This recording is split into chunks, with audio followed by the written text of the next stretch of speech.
There's a kind of interaction with children that feels harmless. It's quick, it's warm, and it usually gets a smile. We tell a child, "You're amazing, clever, beautiful, hilarious." And for a moment, it works. Everyone feels good. But I've started to notice something underneath it. Not in theory, but in real children. A kind of fragility when reality pushes back. A dependence on constant affirmation. And a confusion between being valued and being praised. Most of us don't set out to inflate our child's self-image. We're usually trying to connect with them, to draw them out of their shell, to enjoy being with them. But somewhere along the way, flattery can become the easiest tool that we reach for. In this episode, I want to look honestly at why we do that, what it gives us in the moment, and what it may be doing over time. Not to create guilt, but clarity. My name is Eliza Southwell, and this is The Well-Trained Child. First, let's make sure we're all talking about the same thing. What is flattery? Flattery is praising someone, often in a way that is not sincere, because you want something from them. When it comes to our children, I don't think that most flattery comes from bad motives. Quite the opposite. Adults usually flatter children because they're trying to create a warm connection. We want the kid to like us. We want them to smile. We want to draw them out of their shell. And flattery often works. At least in the moment. Tell a little girl she's the most beautiful princess you've ever seen. Or tell a little boy he's incredibly clever. And you'll often get an immediate reaction. A blush, a grin, a coy look over at mum. It's a pleasant interaction. Not just for the child, but for the adult too. We feel like we've made them happy. We feel like we've built rapport. And in that sense, it's instantly gratifying. A few exaggerated words can create a moment of connection with almost no effort. The problem is that what feels good in the short term isn't always good in the long run. When children become used to exaggerated praise, they can start to build their understanding of themselves on other people's inflated opinions rather than on reality. Flattery can quietly disconnect children from reality. This is what the Bible says about flattery.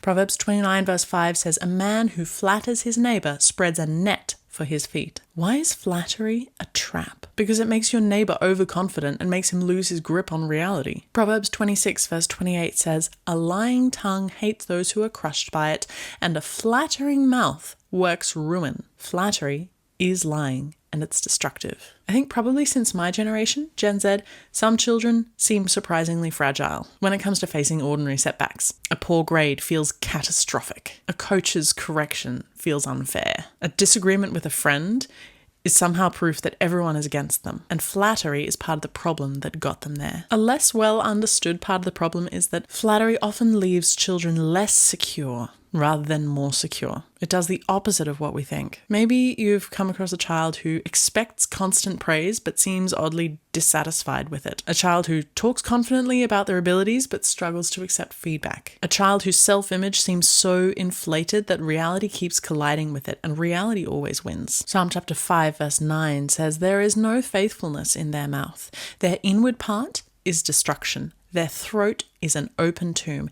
They flatter with their tongue." The psalmist is talking here about people who don't say what they mean. And you can never be sure where you stand with them. You can tolerate that with some people, but if it's your boss or your mother-in-law, it's suddenly really destructive. Their words are like death. And a big tool they use to deceive you is flattery. And it's really confusing because they're saying nice things to you and maybe they're doing nice things as well, but then they turn around and they gossip about you and scheme to bring you down. What if you find yourself stuck in a vicious cycle of child anxiety, parental flattery, and then more anxious dependence from the child, which needs even more exaggerated praise from you? And you might say, if I don't give my child overblown praise, they won't attempt anything. He'll stand at the top of the slide, crying and holding up a line of other kids who want to go down. I've been there. It's a very uncomfortable moment. To break a vicious cycle, you have to stop feeding it. And that's really uncomfortable at first. Like children craving junk food after a holiday. Kids used to flattery may resist reality-based encouragement. When my son was nervous about a big slide, I didn't push him. By our next visit,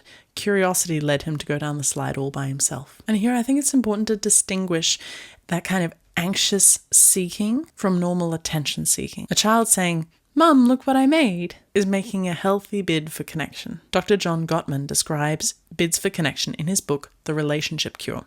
A bid can be a question, a gesture, a look, a touch, any single expression that says, "I want to feel connected to you."